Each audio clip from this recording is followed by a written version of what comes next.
ఇడ్లీలు చేయబోతున్నాం. నాకు ఇష్టమైన చిన్న ఇడ్లీలు. ఫస్ట్ ఇడ్లీ చేయడానికి ఇలాంటి ప్లేట్ తీసుకోవాలి. గీ అప్లై చేసుకోవాలి. తర్వాత ఇడ్లీ బ్యాటర్ వేసుకోవాలి.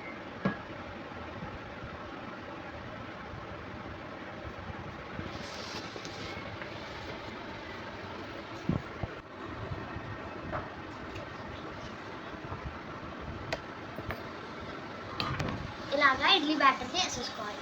తర్వాత ఇడ్లీ కుక్కర్లో 5 minutes బేక్ చేసుకోవాలి.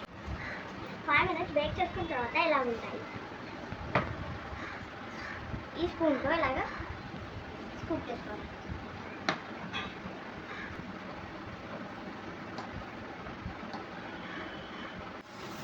ఇలాగ బౌల్లో అన్ని ఇడ్లీలు వేసేసుకొని నేను ఒక ప్లేట్లో సర్వ్ చేసుకుంటున్నాను. సూపర్. మీరు కూడా ఇలాంటి చిన్న చిన్న ఇడ్లీలు మీ పిల్లల కోసం చేసి పెట్టండి. మీ పిల్లలు ఇష్టంగా తింటారు. మీకు నా వీడియో నచ్చితే లైక్, షేర్, సబ్స్క్రైబ్.